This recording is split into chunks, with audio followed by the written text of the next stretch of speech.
नमस्कार, आप देख रहे हैं जरा हटके और मैं हूं आपके साथ मनीषा शुक्ला। नमस्कार, मैं हूँ मनीषा शुक्ला और आज हम आए हैं डॉक्टर सेतुल शाह के पास। ऐसी बहुत सारी जानकारियां मैं आप तक पहुंचा रही हूँ ताकि आप अपने सेहत का अच्छी तरह से ध्यान रख सकते हैं। इसीलिए मैं आज आपके लिए एक बहुत ही अच्छा प्लेलिस्ट तैयार कर रही हूँ डॉक्टर सेतुल शाह की मदद से, ताकि आप जान सकेंगे कि एंट्रोस्कोपी क्या है और इससे के क्या-क्या फायदे हैं।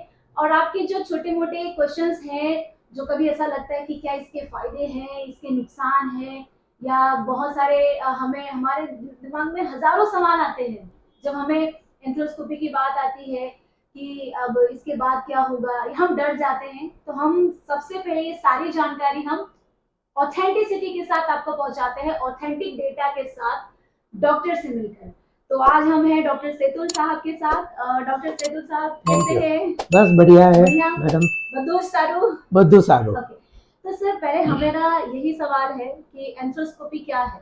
आर्थ्रोस्कोपी एक पिन होल सर्जरी होती है जिसमें काटाकुटी नहीं करते हैं और 2 छेद या 3 छेद सांधे में करके हम पूरा ऑपरेशन दूरबीन में देख के कैमरा पे देख के खत्म करते हैं सर्जरी को। अच्छा, तो इसका कुछ अगर नमूना बता पाएँ तो? हाँ, मैं जरूर दिखाऊंगा। आर्थ्रोस्कोपी यूजुअली सक्सेसफुली और सबसे ज्यादा घुटने और शोल्डर के जॉइंट में होती है। घुटने के जॉइंट के लिए बताऊं तो ये घुटने का जॉइंट है, जो जॉइंट के अंदर आगे से एक छेद करके वहां से मेरा साधन डालते हैं और दूरबीन डालते हैं, और दूसरा छेद जो होता है उसके अंदर से हम हमारी सर्जरी के इंस्ट्रूमेंट डालते हैं ऐसे, और दूसरे जो मेरे कटिंग इंस्ट्रूमेंट है ऑपरेशन के, वो दूसरे छेद में से अंदर से डालते हैं।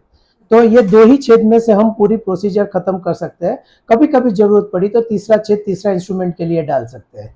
तो ये जैसे हमारी ये चालू हो काम, तो इसी के दौरान पेशेंट्स को महसूस हो सकता है कि उसके साथ क्या हो रहा है? पेशेंट को महसूस नहीं होगा क्योंकि यूजुअली ये सर्जरी एनेस्थेसिया में करते हैं। अगर आपको एनेस्थीसिया के बारे में जानना है तो ये ऊपर जो ब्लिंक लाइन हो रही है, आप वहाँ पर जाकर जान सकते हैं कि एनेस्थीसिया का क्या उपयोग होता है। फिलहाल सेतुल साहब तो बताएंगे ही। यूजुअली 2 प्रकार के एनेस्थेसिया यूज होते हैं। जनरल एनेस्थेसिया जिसमें पेशेंट को पूरा बेहोश करते हैं, और रीजियोनल एनेस्थेसिया और स्पाइनल एनेस्थेसिया जिसमें सिर्फ घुटने का भाग या शरीर के नीचे का हिस्सा, या जहां पे ऑपरेशन करना है, मानो कि शोल्डर में करना है तो शोल्डर का भाग हम एनेस्थेटिस्ट के पास बेहोश करवाते हैं और सर्जरी करते हैं। पेशेंट को महसूस नहीं होता है। मतलब जिस जगह में ऑपरेशन हो रहा है वो जगह को सुन्न कर देते सुन करते हैं ऐसा। तो पेशेंट को महसूस नहीं होता है, अच्छा, दर्द नहीं होता है। ये आर्थ्रोस्कोपी के वैसे फायदे क्या हैं? मतलब आर्थ्रोस्कोपी के फायदे बहुत सारे हैं। जैसे कि आज से 25-30 साल पहले जो ऑपरेशन आर्थ्रोस्कोपी से हम लिगामेंट के करते हैं, वही सब ऑपरेशन काट के सांधा खोल के करते थे। मानो कि मैंने अभी आपको बताया कि घुटने के सांधे में सिर्फ 2 छेद करके मैं पूरा प्रोसीजर अंदर कर सकता हूँ। वही ऑपरेशन आज से 25-30 साल पहले 6 इंच का इंसिजन रख के पूरा सांधा खोल के करते थे। हाँ। सांधा जब खोल के करते हैं तो उसके बाद आराम की, रेस्ट की, ब्रेसिस पहनने की, प्लास्टर लगाने की जरूरत पड़ती है और फिजियोथेरेपी लंबी रहती है। जबकि यूजुअली आर्थ्रोस्कोपिक सर्जरी में वो ब्रेस और प्लास्टर नहीं आता है। पेशेंट 2-3 घंटे 4 घंटे में चलता फिरता हो जाता है, मोबिलाइज हो जाता है। तो ये फायदे होते हैं। जैसे ऑपरेशंस के दौरान क्या-क्या इंस्ट्रूमेंट का उपयोग किया जाता है? ऑपरेशन के दरमियान बेसिक इंस्ट्रूमेंट हमारा स्कोप होता है, दूरबीन होता है, जो सांधे के अंदर डालते हैं। उसके साथ कैमरा लगा के टीवी पे देख के हम पूरा प्रोसीजर करते हैं। दूसरे जैसे जैसे जो ऑपरेशन करना है उसके हिसाब से अलग अलग प्रकार के काटने के इंस्ट्रूमेंट, टाँके लेने के इंस्ट्रूमेंट, सब अलग इंस्ट्रूमेंट्स होते हैं। बहुत सारे इंस्ट्रूमेंट्स होते हैं। शेवर होता है, लेजर होता है, रेडियो फ्रीक्वेंसी प्रोब होता है, वो सब इंस्ट्रूमेंट्स हम यूज करते हैं। जैसे अब एंथ्रोस्कोपी की बात हो रही है, तो ये शरीर में कहाँ-कहाँ पर इसका ज़रूरी होता है? क्या पूरे शरीर के जॉइंट्स में उपयोग होता है इसका? आर्थ्रोस्कोपी शरीर के कोई भी सांधे में वैसे कर सकते हैं, लेकिन उसका सबसे ज़्यादा ज़रूरत हमको घुटने के अंदर पड़ता है, शोल्डर के अंदर सबसे कॉमनली यूज होती है, हिप जॉइंट के अंदर होती है, और स्मॉल जॉइंट्स जैसे कि कार्पल टनल का रिलीज करते हैं, या रिस्ट जॉइंट्स छोटे सांधे, उसमें हम सबसे ज़्यादा आर्थ्रोस्कोपिक प्रोसीजर करते हैं। कोई कॉम्प्लिकेशंस जैसा कोई सवाल उठता है क्या इसमें?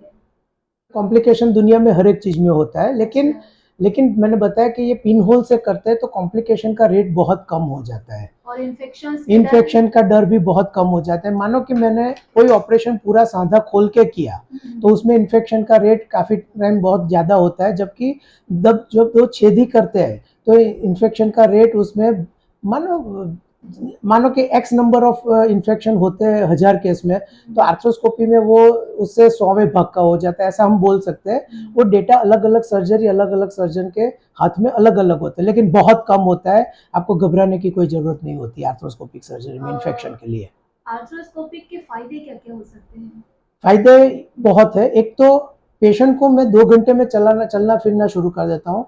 ज्यादातर सर्जरी में पेशेंट दूसरे ही दिन से अपने काम पे, ऑफिस वर्क में लग सकता है। मतलब इसमें लंबी छुट्टी की एग्जैक्टली जरूरत नहीं उसमें है। लंबे 3 महीना, 2 महीना, 1 महीना की रेस्ट की जरूरत नहीं होती है, तो वो फाइनेंशियली फायदा होता है। दूसरा, इन्फेक्शन नहीं होता है।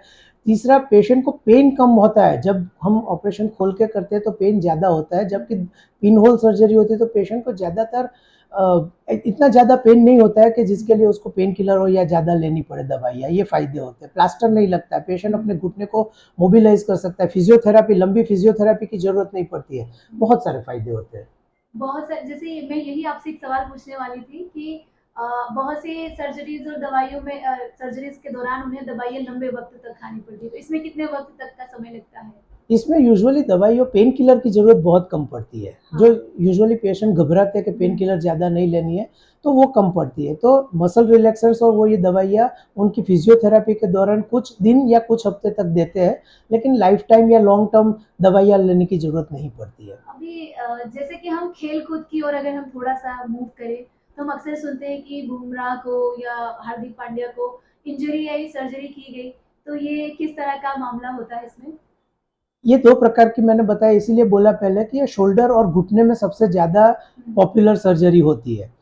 जबकि प्लेयर्स खेलते हैं, गिर जाते हैं, और हमारे नॉर्मल सर्कमस्टेंसेस में यूजुअली टू व्हीलर के एक्सीडेंट्स में, बाइक के एक्सीडेंट्स में जब पेशेंट गिरते हैं, तब इनको सांधे के अंदर जो लिगामेंट के स्ट्रक्चर्स होते हैं, मेनिस्कस बोलते हैं, या काफ़ी टाइम उसको बीच वाला जो लिगामेंट होता है जिसको क्रूशिएट लिगामेंट बोलते हैं, उसकी इंजरी होती है।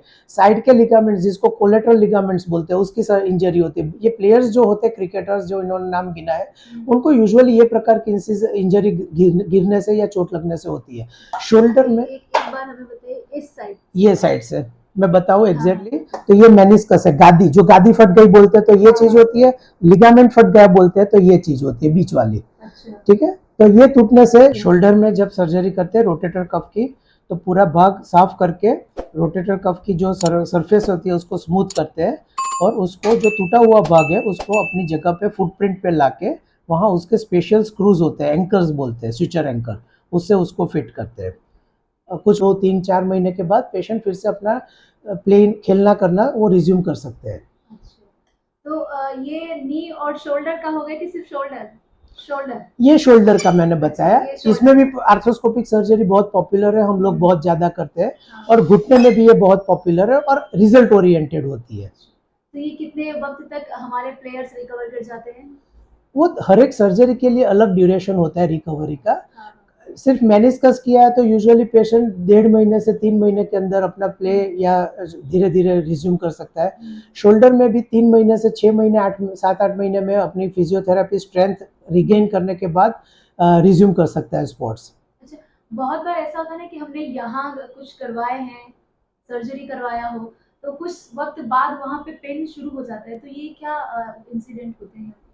वो अगर फिर से उसको इंजरी होती है और अच्छा, ये उसी ठीक से जगह रिपेयर नहीं हुआ होता है, हाँ। तो पेशेंट को पेन परसिस्टेंट रह सकता है, या फिर से वो स्पॉट्स में तो काफ़ी टाइम रिकरेंस होता रहता है, हाँ। फिर से इंजरी होती है, फिर से लिगामेंट फट जाता है, तो पेशेंट को फिर से पेन हो सकता है। तो ये जैसे बार बार पेन होना, बार बार लिगामेंट का फटना, ये कोई डेंजरस बात तो नहीं है ना?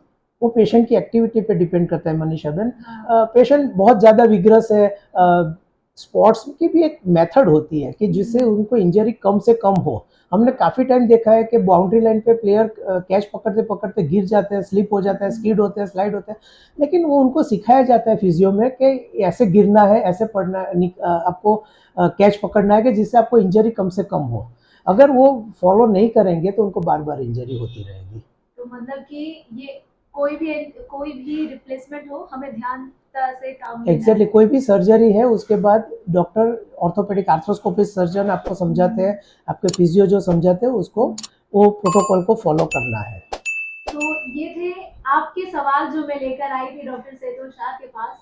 अगर आपको और ज़्यादा जानकारी चाहिए तो प्लीज़ कमेंट बॉक्स में ज़रूर लिखना। हम फिर से इनकी और आएंगे और भी सवाल के साथ दोबारा मिलेंगे। तब तक के लिए धन्यवाद। Thank you.